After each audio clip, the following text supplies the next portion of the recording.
Tariq road traders alliance के सदर इलियास मेमन का कहना है कि सिराज कासिम तेली ने 10 मई को तमाम दुकानें खोलने का ऐलान कर दिया।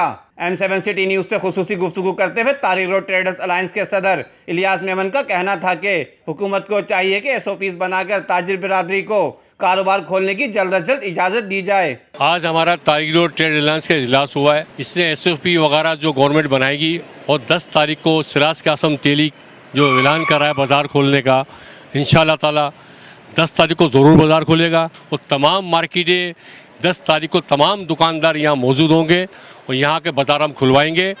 10 तारीख को गवर्नमेंट को चाहिए फैसला कर ले। वैसे भी बाज़ार को 10 तारीख को खुलने का इनको खुद को इनको अंदाज़ा है। बहुत ड्रामा इन्होंने कर लिया, बहुत परेशानी हो गई है। मैं सिराज कासिम तेली से अपील करता हूँ, इनकी मेहरबानी होगी वज़ीर आला से बैठ के बात करें और इस मसले को हल करें बस। तारिक रोड ट्रेडर्स अलायंस के जनरल सेक्रेटरी सलीम अहमद उन्नड़ का कहना था कि हुकूमत सिंध ताजिर बिरादरी के मसाइल को समझते हुए कारोबार खोलने की इजाज़त दे। तारिक रोड ट्रेडर्स अलायंस के होने वाले इजलास में ताजिर बिरादरी को लॉकडाउन की वजह से दरपेश मसाइल पर भी तबादला ख्याल किया गया। कैमरामैन अमजद इकबाल के साथ Afaq Ahmed Siddiqui, M7 City News, Karachi.